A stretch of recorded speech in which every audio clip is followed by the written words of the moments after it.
Muy buenas noches, bienvenidos a este seminario de seguridad escolar, un tema muy importante que ha despertado mucho interés a nivel de toda Latinoamérica, pues por los conflictos, por los momentos graves de inseguridad y violencia que vivimos en casi todas las sociedades o todos los países de nuestro continente. El tema que nos convoca hoy es un tema que está orientado básicamente a educar a los padres de familia o a aquellos ciudadanos de bien que tienen a responsabilidad el cuidado, la educación, la seguridad de estudiantes en edad escolar.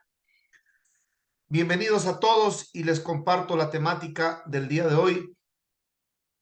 Vamos a hablar unas generalidades, hablar sobre la seguridad de las instalaciones de los colegios, el robo de prendas, el bullying, el abuso físico, consumo y tráfico de drogas en instituciones educativas, el acoso sexual, el abuso sexual, el rapto de menores, el secuestro de menores, la pornografía infantil o estudiantil, la pedofilia como una práctica dentro de los centros educativos, la problemática de las pandillas y la prostitución escolar, entre algunos otros temas que les tengo preparados para hoy. Va a ser un evento muy enriquecedor y pues cualquier inquietud, cualquier pregunta que tengamos, la dejamos en el chat y al final con gusto la leemos y la contestamos.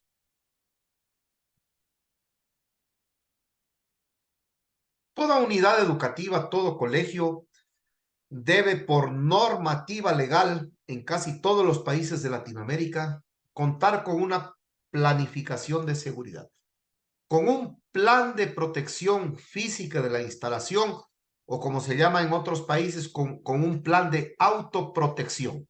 Es decir, las instituciones educativas en todos los niveles, en niveles preprimaria, primaria, secundarios, liceos, bachilleratos, a nivel superior, a nivel tecnológico, etcétera, deben contar con un plan de seguridad. Así como constan con un plan de emergencias y evacuación, también deben tener un plan de seguridad o lo que se llama también técnicamente como un plan de autoprotección. Entre otras cosas, ¿qué debe contener ese plan de seguridad? Lo primero y fundamental, lo que yo le denomino la red papá, la red de comunicación papá. ¿Okay? A propósito del contexto educativo en el que estamos. Lo primero que debe tener un plan de seguridad es la red de comunicación papá. ¿Y qué significa esta red de comunicación papá? ¿Sí? Deben estar incluidos sí o sí los profesores, los alumnos, los padres de familia y las autoridades, ya sean las autoridades obviamente del plantel o autoridades en el orden externo. Entonces, esa es la red de comunicación PAPA. Todo plan de autoprotección de una institución educativa debe partir de una red de comunicación que yo le denomino la red PAPA. ¿Okay? Luego, este plan de comunicación debe tener muy bien articulado todos las coordinaciones que se deben hacer con los organismos de respuesta, ya sea a emergencias o ya sea lo que tiene que ver con seguridad ciudadana o con autoprotección, ¿no? Los procedimientos de control deben tener estos planes, obviamente.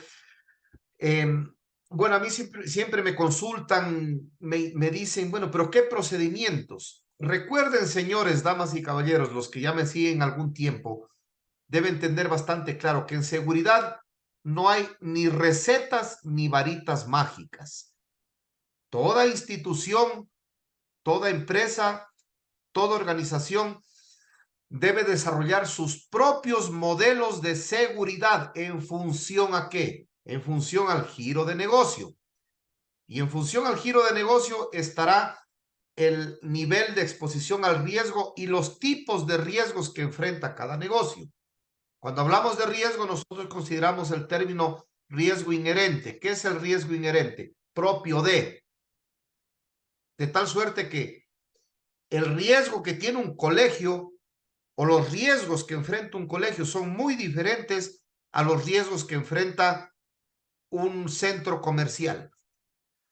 Y los riesgos que enfrenta una empresa o una industria son muy diferentes a los que enfrenta un hospital. Hablo de términos de autoprotección, ¿no? ¿Ok? Entonces, es importante que los procedimientos de control que tenga esta institución tienen que estar elaborados, estructurados, diseñados en función de las necesidades reales de protección que tiene la instalación, las personas que trabajan en ella y de los riesgos a los que están expuestos. En un colegio, en una unidad educativa, ¿qué tipo de riesgos pueden enfrentarse de manera esencial? A más de los riesgos de emergencia, obviamente, incendios, terremotos, evacuaciones, eso sí, es otra cosa, pero tenemos riesgos de seguridad y autoprotección que son inherentes a los colegios, como por ejemplo el secuestro de un niño, el rapto de menores, consumos de drogas, el riesgo de bullying, el acoso o abuso sexual y un sinnúmero de riesgos para los cuales el colegio, la institución educativa debe estar preparada. ¿Qué tal que se les pierda un niño pequeño de prekinder, de preprimaria, de 3, de 4 años? Imagínense la gran responsabilidad que se tiene y a veces no se avanza a entender. ¿Sí? En el plan de seguridad se debe contemplar, damas y caballeros, los recursos de protección. Toda institución educativa debe tener al menos 3 tipos de recursos. Componente humano, es decir, debe tener guardias de seguridad o personal de seguridad, personal de control interno, personal de prevención de pérdidas, como lo quieran llamar, pero gente dedicada a la seguridad física de los alumnos, de los estudiantes, de las personas que ahí laboran y obviamente de la seguridad física de la instalación como tal, ¿no? El primer tipo de recursos que debe tener una institución educativa es el recurso humano. El segundo son los recursos tecnológicos. Hoy en día, sí o sí, los colegios deben tener por lo menos un buen sistema de videovigilancia que le permita cubrir todas las áreas que legalmente se puedan cubrir. Por ejemplo, baños es una excepción. Casilleros, lockers, vestidores es otra excepción, etcétera, etcétera, etcétera. Dormitorios, si es que hay residencia estudiantil, es otra excepción, ¿no? Pero en las áreas comunes, algunos colegios por política propia deciden que en las aulas al interior debe haber cámaras, ¿no? Eso ya es política de cada quien y obviamente obedece a las normativas legales de cada país. Y en términos de barreras físicas, los colegios deben contar con perímetros, deben contar con puertas de acceso peatonal, deben contar con puertas de acceso vehicular.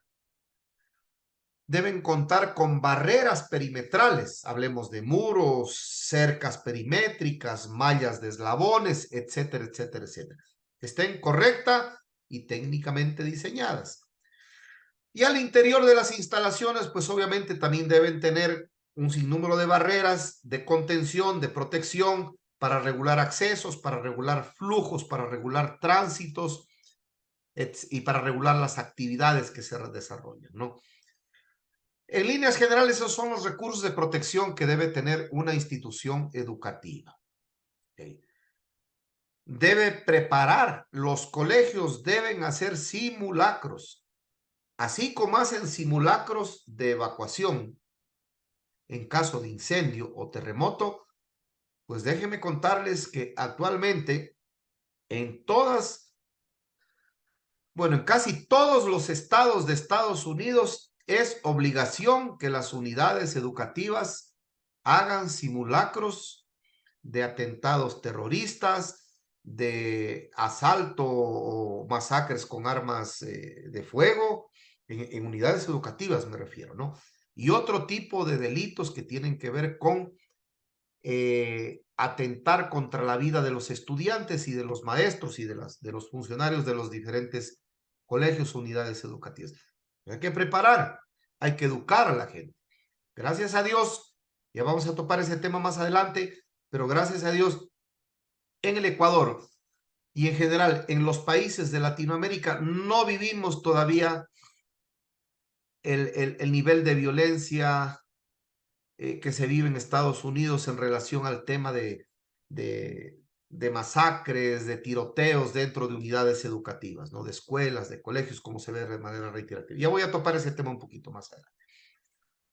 Pero es responsabilidad de las autoridades de colegio prepararse para este tipo de eventos. No porque no han sucedido, no quiere decir que no hayan sucedido. Especialmente aquí hay muchos asistentes, ciudadanos ecuatorianos que conocen de sobra los graves problemas de inseguridad y violencia que estamos viviendo acá en nuestro país, ¿no? Entonces hay que prepararse en todos los ámbitos, en el domicilio, en el trabajo, en el colegio, en las actividades familiares, vacaciones, recreaciones, todo, absolutamente todo en la vida implica riesgo en mayor o menor grado. Y si todo en la vida tiene riesgo, los riesgos, ¿cómo se gestionan? ¿Cómo se administran?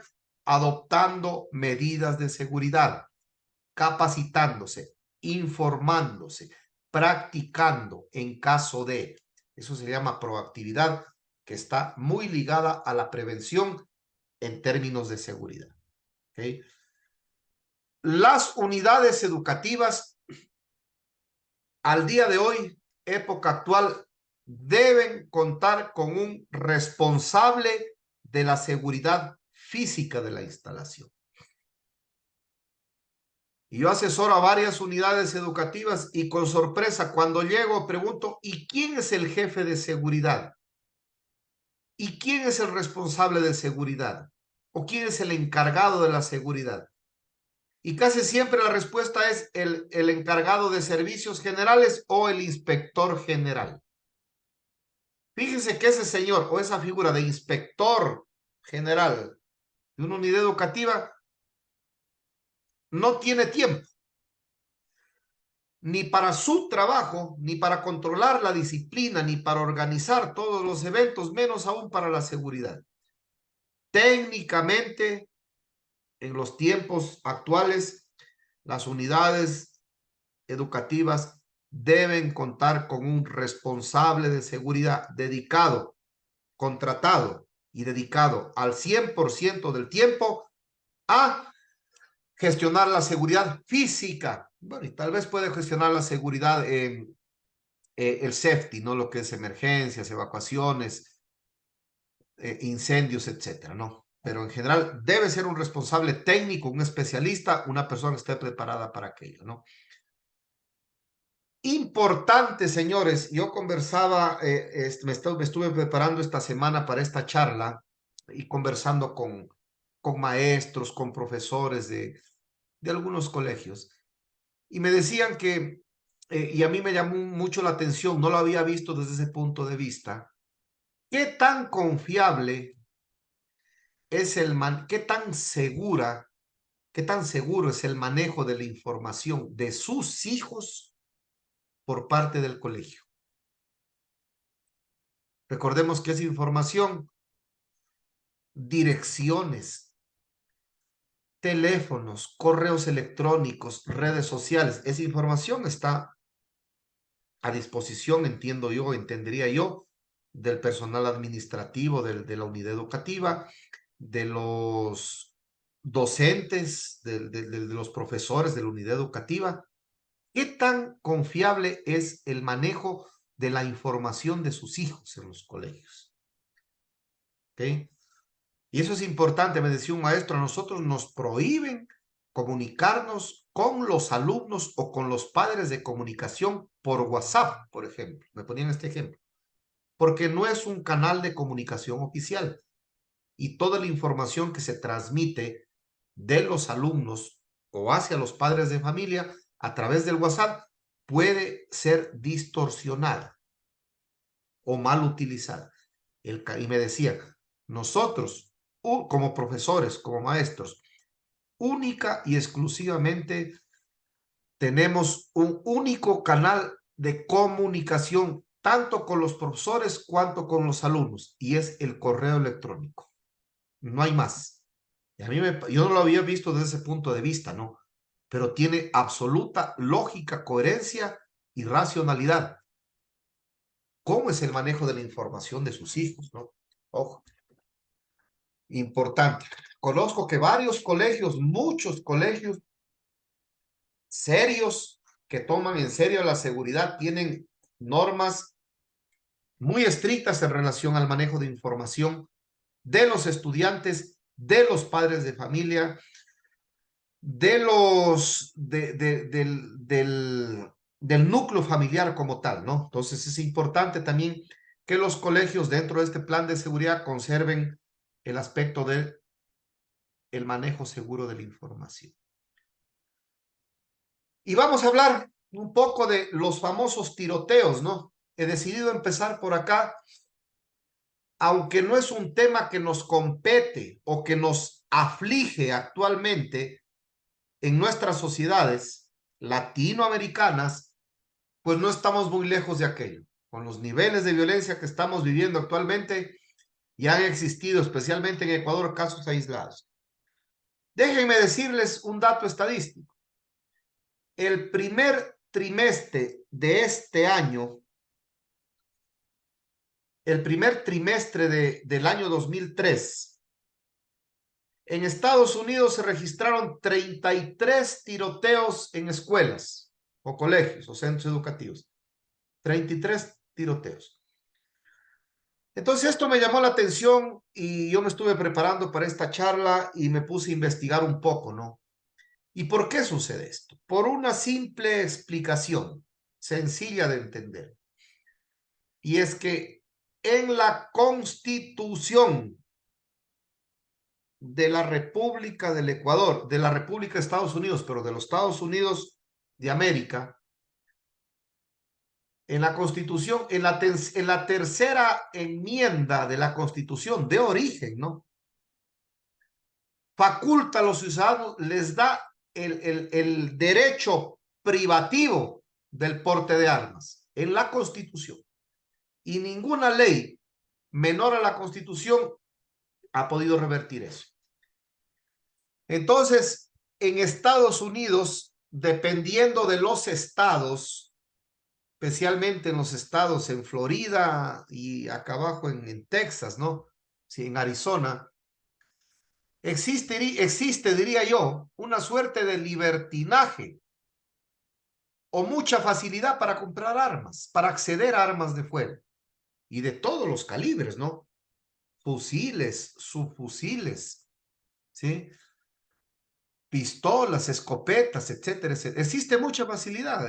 Yo he tenido la oportunidad, y esto no es que me lo han contado, yo he tenido la oportunidad de estar en Estados Unidos, específicamente en Florida, en Miami, e ir a comprar un arma, claro, para un ciudadano americano, ¿no? Obviamente es como ir a un supermercado. Ahí está la tienda, el mostrador, las armas, las municiones, los accesorios, y atrás de la tienda existe la galería de tiro.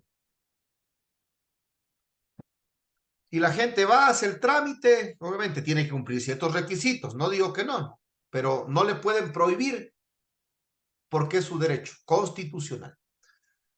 En el resto de países de Latinoamérica, de lo que yo conozco, no es así, obviamente, ¿no? El tema de porte y uso de armas, especialmente para civiles, es bastante regulado, ¿ok? Por eso es que en países como Perú, como Colombia, como México, como países de Centroamérica, Ecuador, existe un gran mercado negro en cuanto al tema de armas. Y les comparto el caso de Ecuador. Actualmente estamos viendo una grave crisis de inseguridad y violencia. El crimen organizado, mucho de este transnacional, local también, pero organizado, ha desbordado totalmente la capacidad de prevención de control y de reacción incluso de la fuerza pública, o sea, del Estado. El Estado actualmente en el Ecuador está desbordado. Por más que hace su mayor esfuerzo, por supuesto que sí, con una policía muy profesional, el crimen organizado lo desborda, ¿sí? De tal suerte que los vemos a los policías nuestros que tienen dotación una Glock 17, un arma muy buena, pero cuando se van a enfrentar a la delincuencia, pues estos tienen fusiles AR-15, granadas tipo limón o de fragmentación tipo piña de guerra, granadas militares, fusiles M16, AK-47, armas de asalto, que ni los policías tienen, ni los grupos élite de las fuerzas de seguridad del Estado cuentan con ese tipo de armamento. Entonces, es complicado el tema, ¿no? Complicado, pero más allá de esto, a lo que voy, retomando un poco, reencauzando un poco el tema de la parte de seguridad escolar. Yo conozco hoy aquí 2 unidades educativas en el Ecuador, específicamente en Quito, que ya han tomado medidas al respecto y tienen, no en su totalidad, porque es una gran inversión, ¿ok? En un caso, unas cobijas, diríamos así, pero pequeñas, ¿no? Unas cobijas no tan grandes. Si mal no recuerdo, el tamaño es de 1 metro por 80, blindadas en las aulas, no para todos los estudiantes, ¿sí? Y en el otro caso están haciendo un plan piloto para construir pupitres, ¿sí? Con acero balístico resistente. Miren, porque hay que ir pensando un poco en esto también, ¿no? Bueno, son colegios de bastante dinero, ¿no? De gente con posibilidades, pero que ya están preocupados y están pensando en estos aspectos. Y no es descabellado. Miren lo que pasa en Estados Unidos, ¿ok? Y muchos colegios aquí están extremando medidas de seguridad. Ya tienen controles de acceso biométricos, tienen cámaras, incluso un colegio estaba instalando inteligencia artificial en ciertas cámaras, etcétera, etcétera. Hacia allá es donde vamos. Las realidades de nuestros países, de nuestras sociedades sudamericanas, centroamericanas, norteamericanas, nos obligan a eso. Hacia allá es un poco la tendencia. Bien, tema tiroteos. Otro aspecto fundamental al cual deben ponerle atención los colegios y obviamente los padres de familia es los famosos vendedores ambulantes que pululan, que están merodeando siempre alrededor del colegio. Muchos de estos, obviamente, con muy buenas intenciones, con un trabajo honesto, con un trabajo por necesidad de subsistencia, por un trabajo como una forma de vida, pero también muchos microtraficantes de droga se aprovechan de esta condición de vendedores ambulantes para infiltrarse o reclutar a este tipo de gentes y comenzar a vender droga a los estudiantes. Es por eso que los colegios deben tener perfectamente identificados a los vendedores ambulantes y yo sé que no les pueden prohibir porque es vía pública, no lo pueden reclamar, pero organizarlos. El colegio, escucharán bien, el colegio tiene la responsabilidad de organizar a los vendedores ambulantes. La responsabilidad ética, moral, tal vez no legal, ¿sí? ¿Y cómo se los organiza? Se saca un listado, se les puede dar una credencial, se les puede dar un distintivo, un chaleco, una camiseta, una gorra, etcétera, etcétera, etcétera, y se les puede asignar un espacio en la vereda o en la acera contigua al colegio, ¿no? Dentro de la medida de las posibilidades. Yo entiendo que habrá restricciones legales y todo, pero el colegio, la institución educativa debe esforzarse por organizar a los vendedores ambulantes, de tal suerte que se los tiene identificados, se los tiene registrados, se los tiene organizados y ellos mismos se empoderan del espacio público. Y cuando llega un vendedor nuevo o extraño, automáticamente ellos se encargan de ahuyentarlo. ¿Okay? Pero si no se hace esto, siempre se corre el riesgo de que llegue gente extraña a vender y todo, y si ellos no están organizados, no van a poder contrarrestar este tipo de situaciones, ¿no? Importante el tema del manejo de vendedores ambulantes, señores, básicamente por un tema relacionado al tema de drogas, ¿no? Venta de drogas. Una de las mayores preocupaciones de los colegios o de las unidades educativas es la seguridad de los pequeños, de los niños pequeños, ¿no? De hecho, en colegios que son un poco más organizados, tienen controles muy estrictos alrededor de el recibimiento y la entrega de niños, especialmente la entrega, ¿no? Actualmente ya tienen aplicativos, tienen maestros de control que se dedican a esto, tienen aplicativos con las fotografías de las personas autorizadas a retirar a los niños pequeños, ¿ok? Y persona que no esté en la lista con fotografía y autorización no puede retirar por excepción a ningún niño.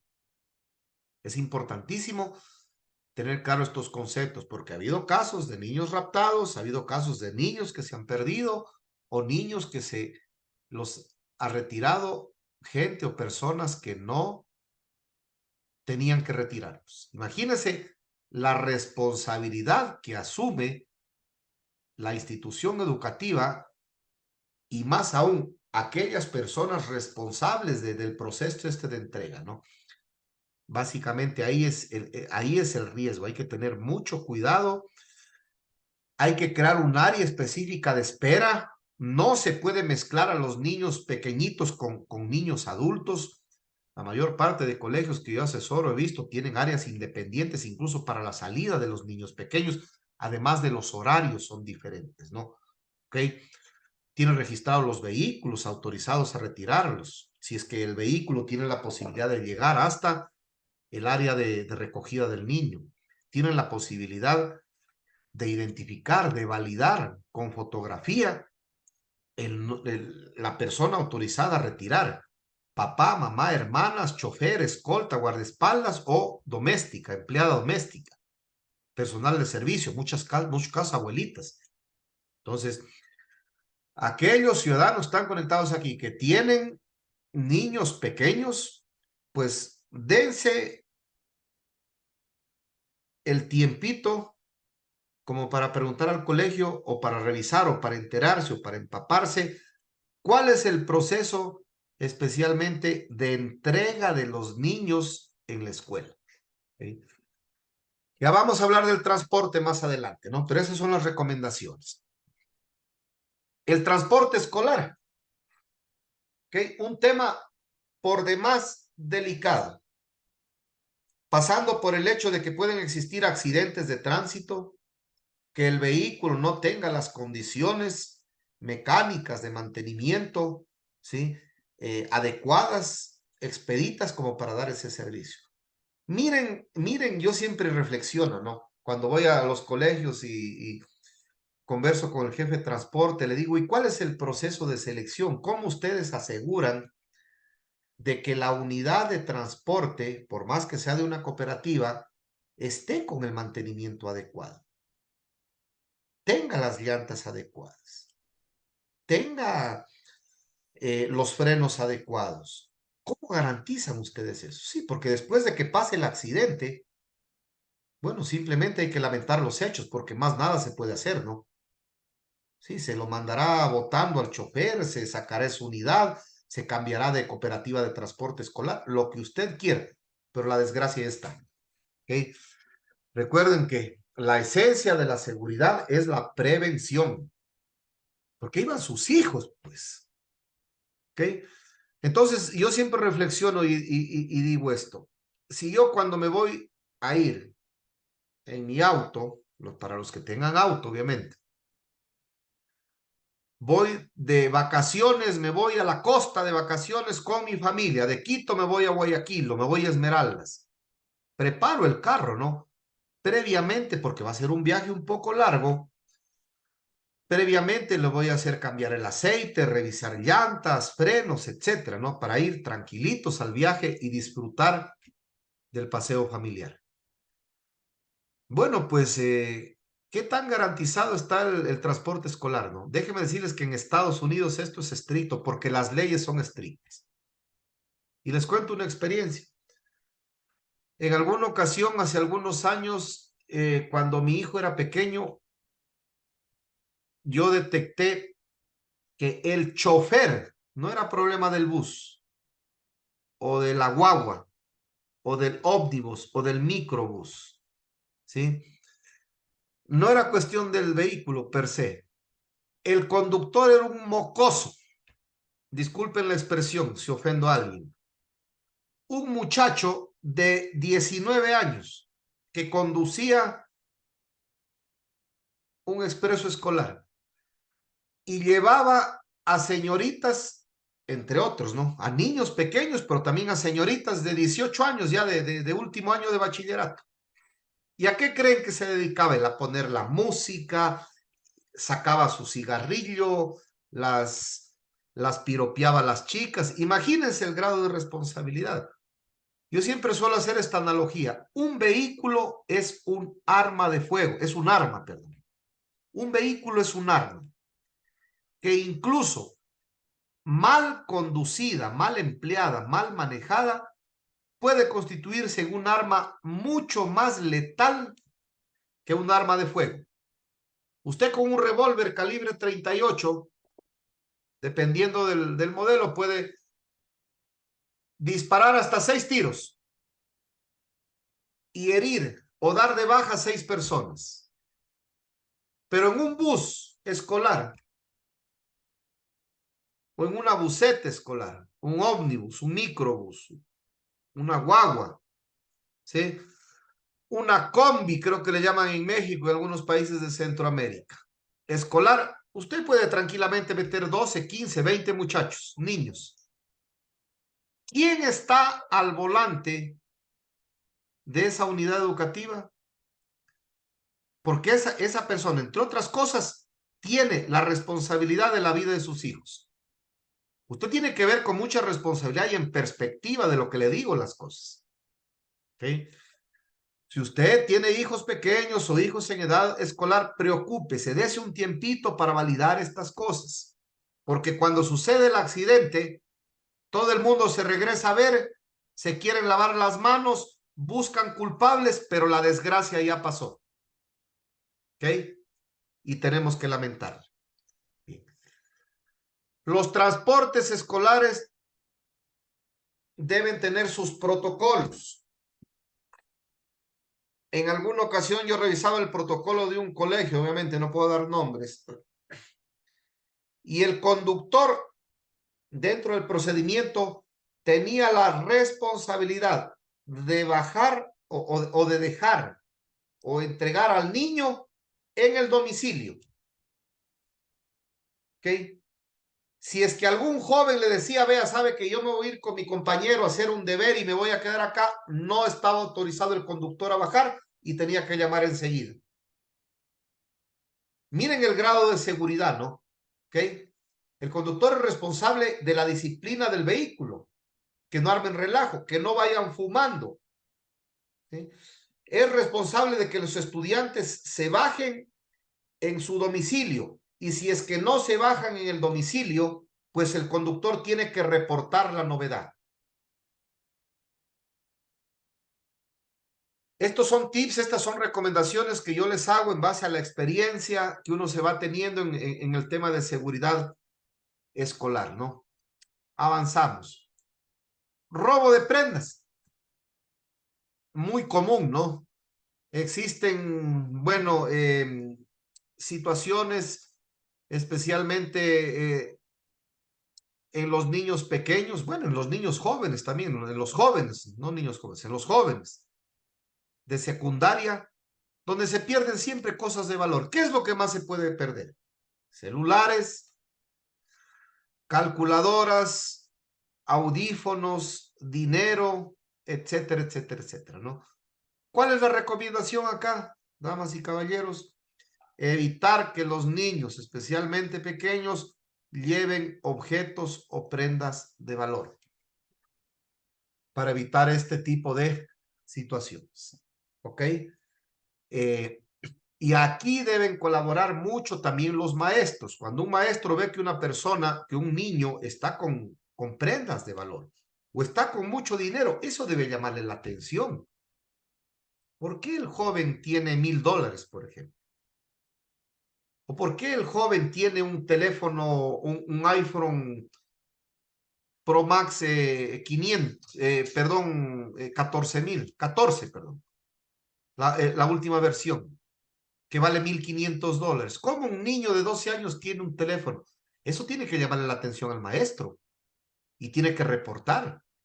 Bueno, a lo mejor los padres tienen posibilidad y decidieron darle, ¿no? Bueno, pero usted se saca de la duda.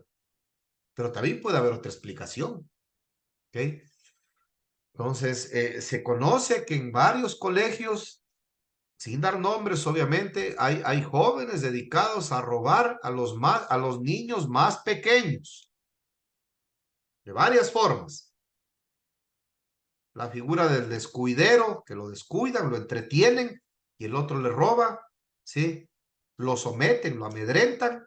Entonces, especialmente en niños pequeños, evitar prendas de valor que pueden ser robadas como un hecho delictivo, pero también muchas veces hay niños, en cambio, que no tienen la posibilidad de tener el juego de marcadores o de lápices de tal marca y de tal precio, etcétera, y se puede generar una condición de envidia, ¿no? Entonces son aspectos que ustedes deben educar a sus hijos en ese sentido.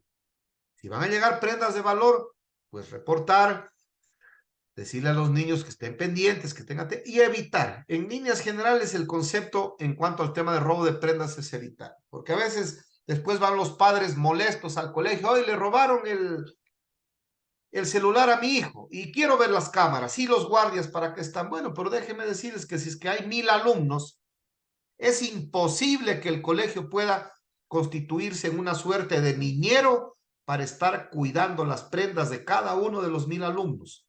Ni por más que tenga 200 profesores, ni por más solo que tuviera 1000 profesores o 1000 guardias, uno para cada estudiante. No, no funcionan así la cosa.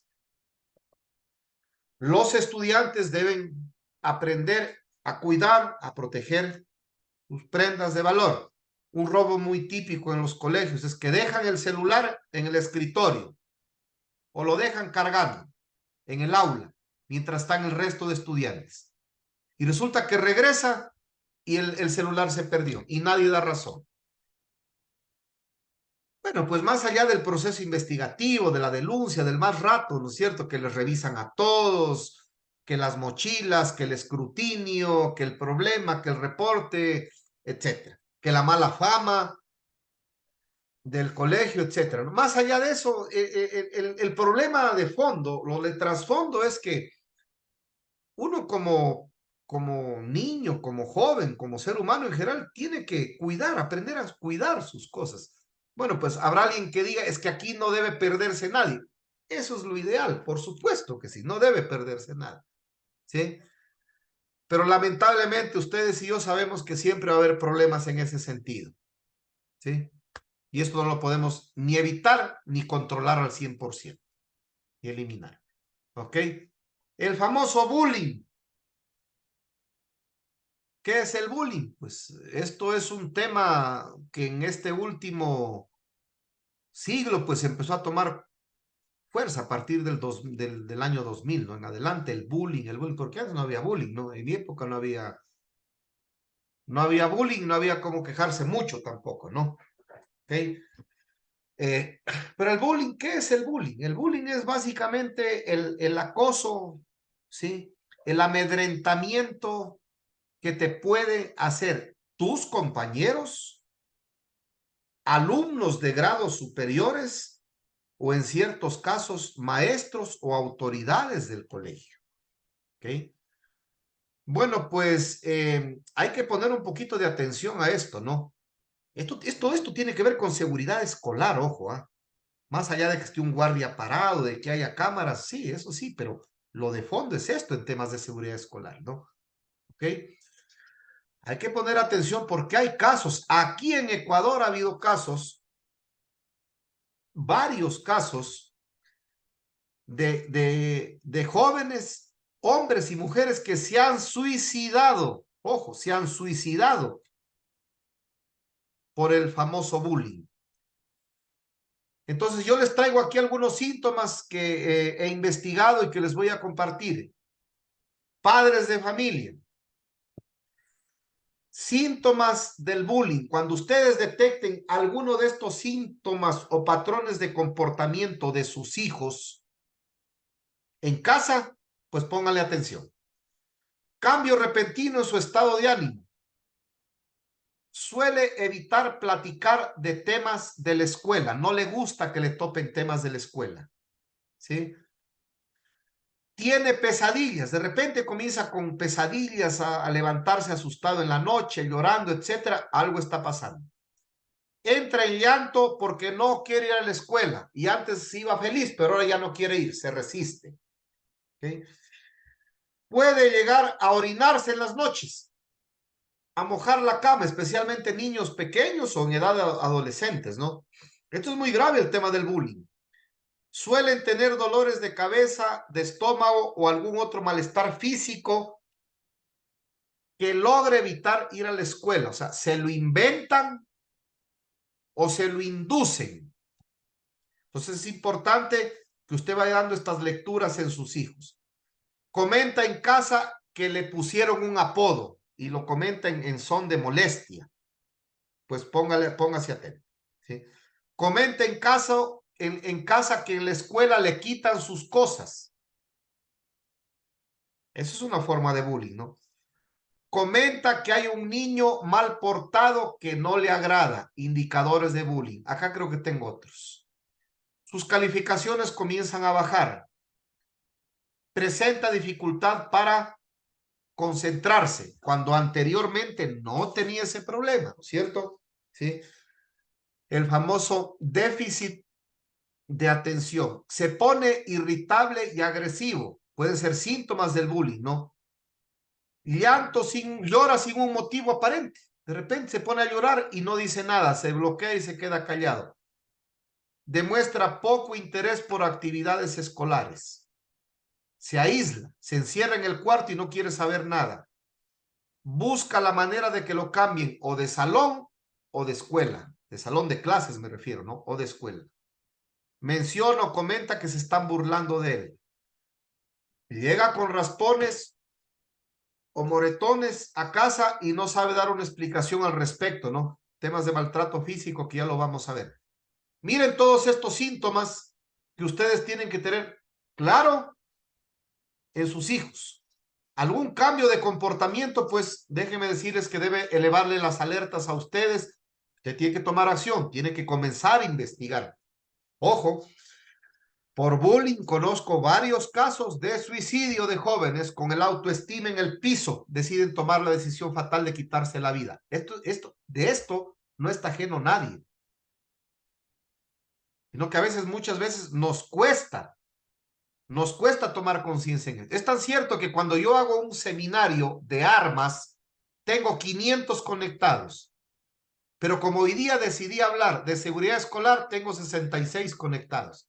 Eso te da un patrón de la importancia que reviste este tipo de temas. Y a veces los padres no dan el tratamiento adecuado y están contribuyendo a la crisis de su hijo. ¿Ok? Bien, el abuso físico, ¿no? Hay que prestar atención a esto, señores. Pues resulta que en toda época, estoy seguro que ahora no es la excepción, han existido abusadores, niños o jóvenes más grandes que amedrentan, que maltratan, que golpean, que amenazan a niños más débiles. El niño fuerte versus el niño débil, ¿sí?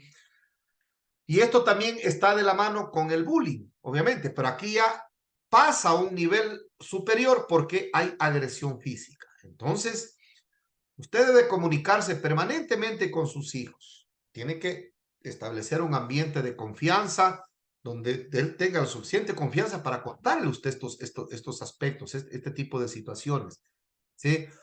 Cuando su hijo no se deja ver el cuerpo, cuando son hijos pequeños y no quiere que lo bañe la mamá, por ejemplo, póngale atención, ¿sí?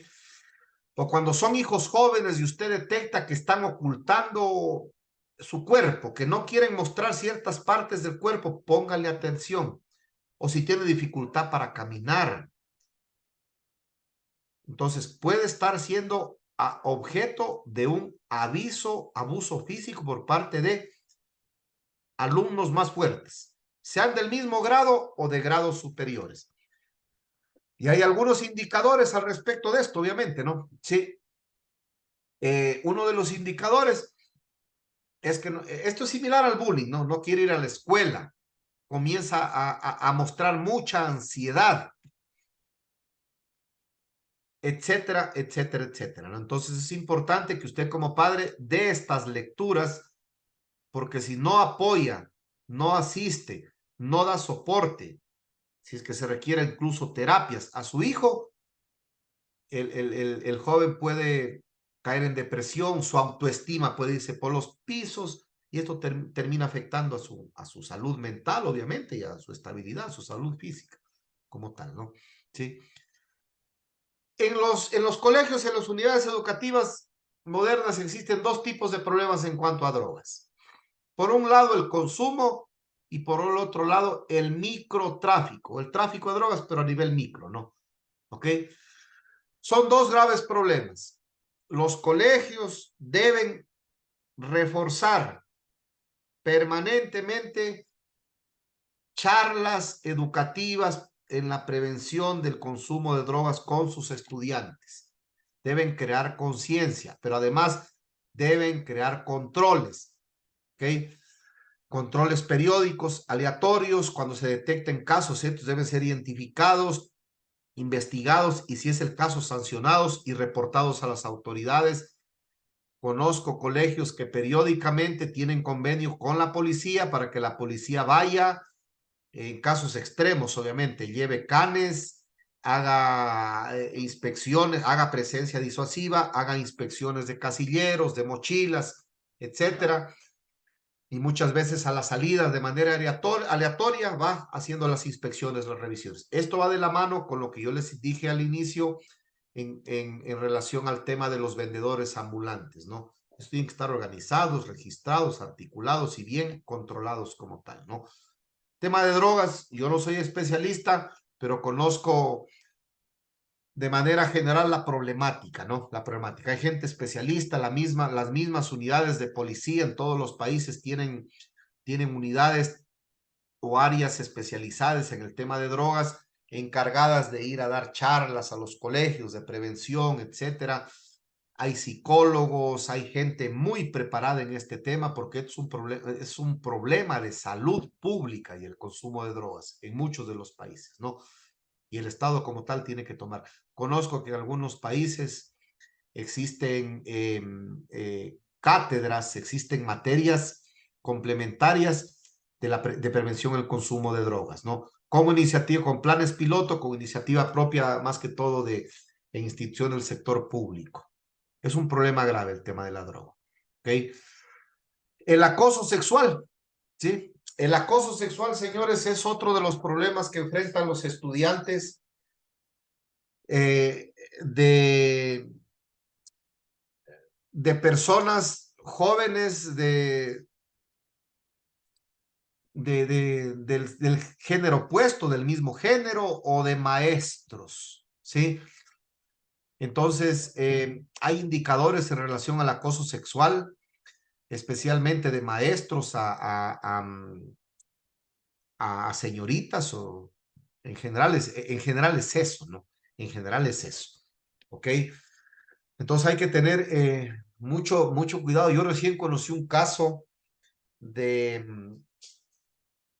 de un profesor joven, esto es real, de un colegio de acá de la capital, de posibilidades, de Quito.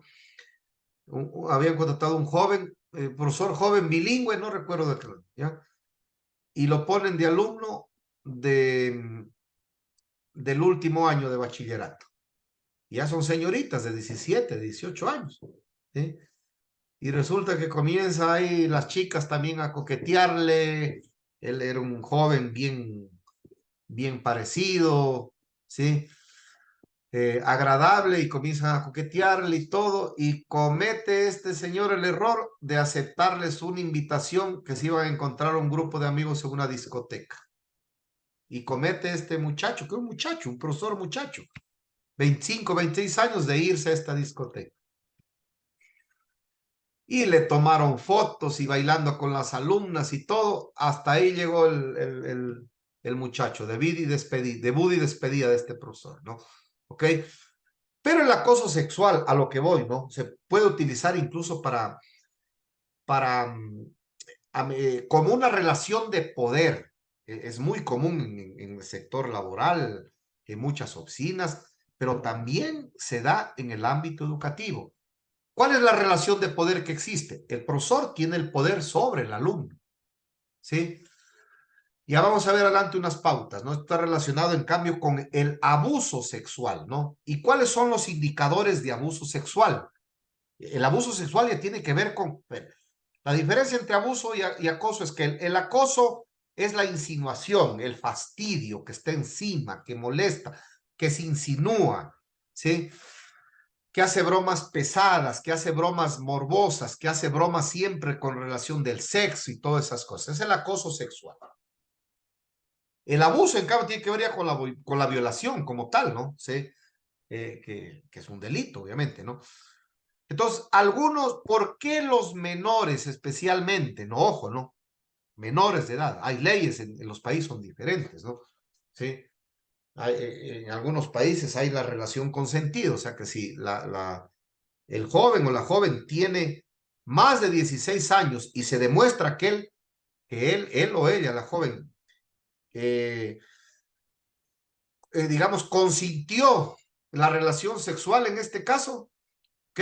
Se demuestra con un adulto, me refiero, con un adulto, obviamente no es delito. Eso difiere del país, ¿no? Obviamente.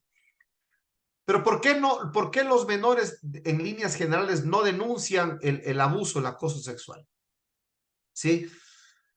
Porque como son pequeños, muchos de esos inmaduros, inocentes, ingenuos, ¿sí?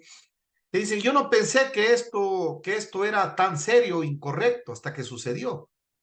O algunos de estos tienen miedo que sus padres se enteran. Los amenazan con expulsarlos. No quieren que el resto de su entorno, amigos, etcétera, se enteren del problema. ¿Ok?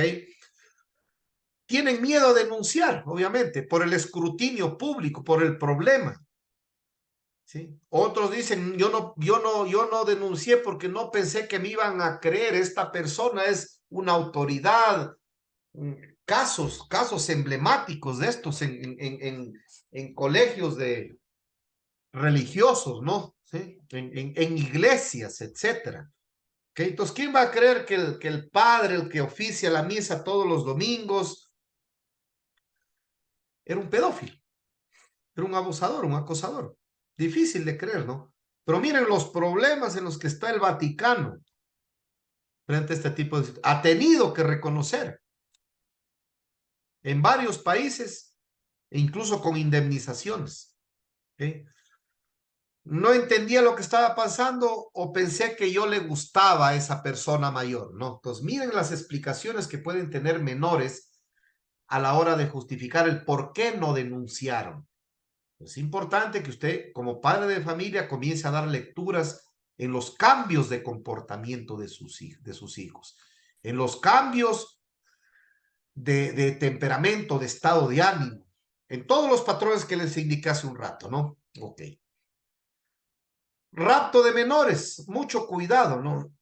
Por eso yo siempre digo, los colegios tienen una gran responsabilidad, especialmente a la hora de la salida del colegio, a la hora de entregar a niños pequeños en especial, que pueden ser fácilmente engañados o con un caramelo, como se ve en la fotografía, o finalmente sometidos y subidos a la fuerza sin mayor dificultad un vehículo. ¿Para qué raptan menores?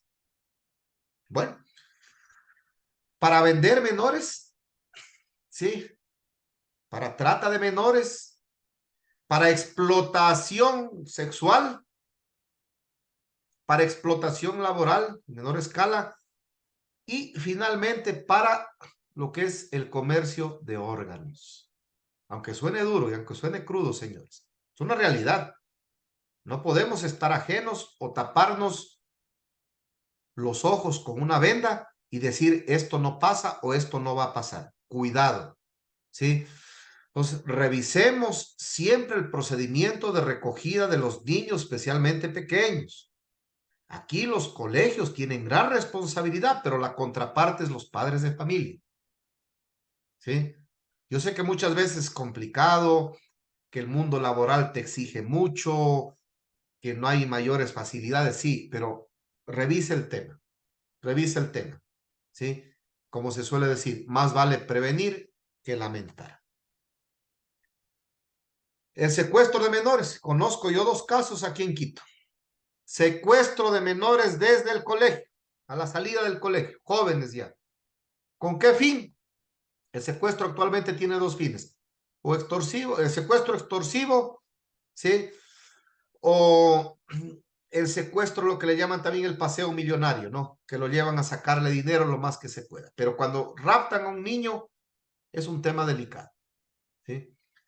Entonces hay que educar a los niños, a los jóvenes que no confíen. Yo siempre suelo decir, los que ya me siguen algún tiempo, escuchan mis charlas, deben estar familiarizados con esta expresión.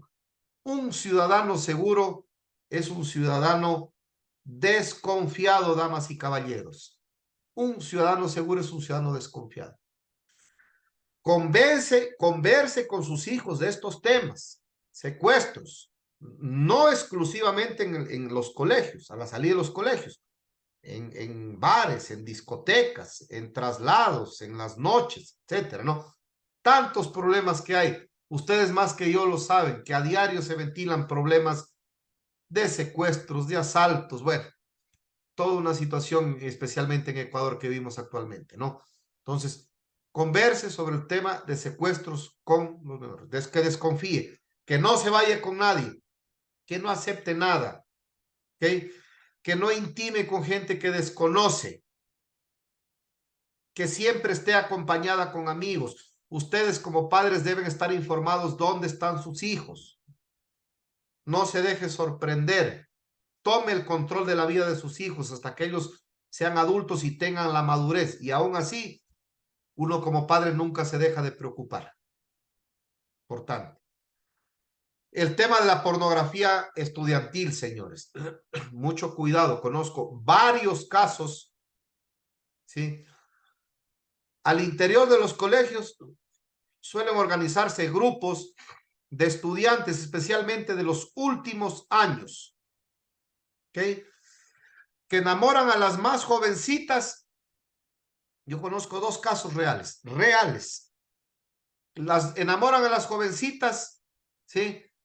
Les filman videos o ellas enamoradas, embobadas, firman videos de sus partes íntimas y se los mandan a los novios, potenciales novios, candidatos a novios, aspirantes o dragoneantes a novios, ¿ok? Y con las consecuencias que eso conlleva. Chantajes, extorsiones, difamaciones, desprestigio de las personas, ¿no? Sí, por un lado, hay redes, ¿sí? Hay redes de pederastas, de enfermos, de psicópatas encargados de reclutar a colegialas y les ofrecen dinero especialmente a muchachas con carencias, con necesidades. Debemos hablar lo que es, ¿sí? Les hacen los abordajes fuera del colegio o a través de alumnos del colegio que son parte de estas bandas y les ofrecen dinero, les ofrecen celulares, les ofrecen un sinnúmero de situaciones para que firmen videos pornográficos. Recién desbarataron una red. como de 20 países, entre esos Ecuador, Chile, Europa, etcétera, ¿no? ¿Ok? Entonces es importante que usted comience a tener lecturas de esto. Si tiene hijas jóvenes y de la noche a la mañana amanecen con ropa nueva, buena, fina, que usted no se las ha comprado como padre, y tiene un nuevo celular y comienzan a salir, comienzan a cambiar sus hábitos de vida, comienzan a tener actividades nocturnas o a demorarse más del tiempo necesario para llegar a la casa. Es decir, sale a las 2 de la tarde, tiene que estar a las 3, aparece a las 5. Ponga las alertas, eleve las alertas, ¿sí? Converse con su hija, haga seguimientos, haga verificaciones. Puede estar siendo víctima de este tipo de bandas, ¿no? ¿Sí? Los pedófilos, ¿no? Usted tiene que preparar a sus hijos, a sus hijas, hijos e hijas, ¿no? ¿Sí? Para que no sean víctimas de estos pervertidos, pedófilos. Y aquí tenemos algunos patrones. ¿Cuáles son las estrategias de los pedófilos que usted puede compartir con sus hijos?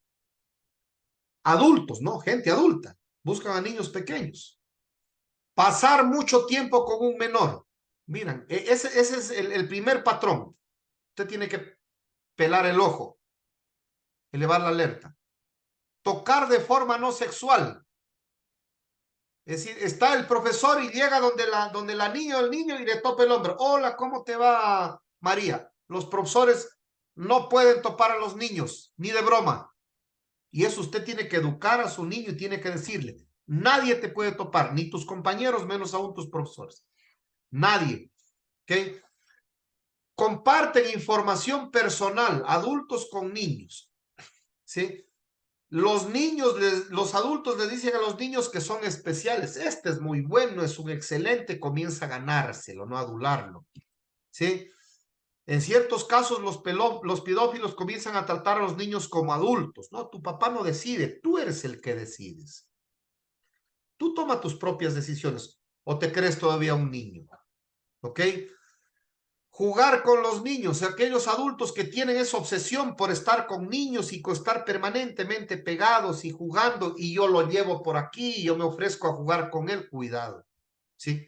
Puede, como que no puede, ¿no? Pero siempre está el beneficio de la duda en este tipo de situaciones. ¿Sí? Más aún si se dicen cosas amorosas o afectuosas, ¿no?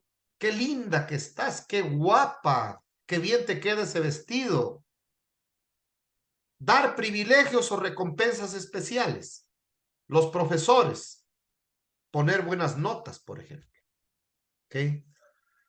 O congraciarse con la niña o hacerle un homenaje dentro de la escuela en frente del resto de compañeros. ¿Ok? O los adultos, ¿sí? Se reducen a la edad de los niños.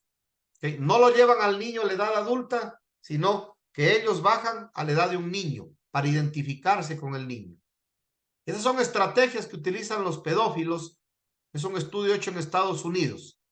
Ustedes tienen que conocer todos esos aspectos para educar, para conversar con sus hijos alrededor de esto. Dios no quiera pase algo, ¿no? Las pandillas, señores. ¿Ok? En muchos países, Centroamérica, por ejemplo, el tema de las maras, en El Salvador, en Nicaragua, bueno, en Honduras también, obviamente, ¿no? Sí. Crítico, bastante crítico en nuestros países. El tema de pandillas ya a nivel cada vez jóvenes, niños, 12, 14 años integrando pandillas, entrenamiento en armas, entrenamiento en sicariato, tráfico de drogas, eh, consumo de drogas, violencia juvenil, bueno, y un sinnúmero de delitos conexos, ¿no? Entonces sí es importante un poco conocer con quién se juntan sus hijos, cuáles son sus amistades. Importante, padres de familia, recomendación, conozcan los amigos de sus hijos y es más, si puede, conozca a los padres de los amigos de sus hijos. ¿Ok? Dos recomendaciones. Usted puede ver comportamientos de sus amigos, actitudes de los amigos de sus hijos, eleve las alertas. Tome atención. Las pandillas no llevan a nada bueno. ¿Ok? Tenemos un montón de ejemplos de casos de... Actualmente conocí un caso de que una pandilla amenazó a un profesor de matemáticas, que si no le ponía 20 en el examen, lo mataban. Así, ahí hubo un pasquín que le llegó. Si no me pones 20, te mueres. A esos niveles se puede llegar, ¿no? Cuando no hay una buena disciplina, cuando no hay un buen control, cuando no hay una buena orientación de los hijos. ¿Okay? El tema de la prostitución escolar, mucho cuidado. Hay redes de trata de blancas o de prostitución que reclutan colegialas, jóvenes agraciadas, ¿sí? Y las comienzan a prostituir, los famosos proxenetas, en todos los países. Entonces, otro de los problemas de inseguridad que se puede vivir a nivel escolar, ¿no? Usted como padre de familia tiene que estar muy alerta para todos estos aspectos. Cambio de conducta de sus hijas, cambio en la forma de vestir, prendas de valor que asoman, o dinero, o joyas, o celulares, o un estilo de vida muy diferente al que tenía hace un tiempo, debe elevarle las alertas a ustedes, ¿no? ¿Ok? Estas redes de trata de blancas no tienen límites, ¿ok? Y jóvenes, muchachas desorientadas, descuidadas, sin el control debido, con el autoestima muy baja, etcétera, pueden ser presas fáciles de estas bandas de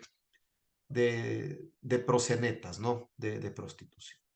Si bien, de manera general, con esto estamos terminando, estamos dentro de los tiempos, 1 hora 10 minutos. Para mí es un gusto, un placer compartir cada 15 días, desde hace 2 años, este tipo de charlas que tienen como un único objetivo el educar, el contribuir con un granito de arena a sembrar cultura de seguridad en los ciudadanos de toda Latinoamérica, ¿no?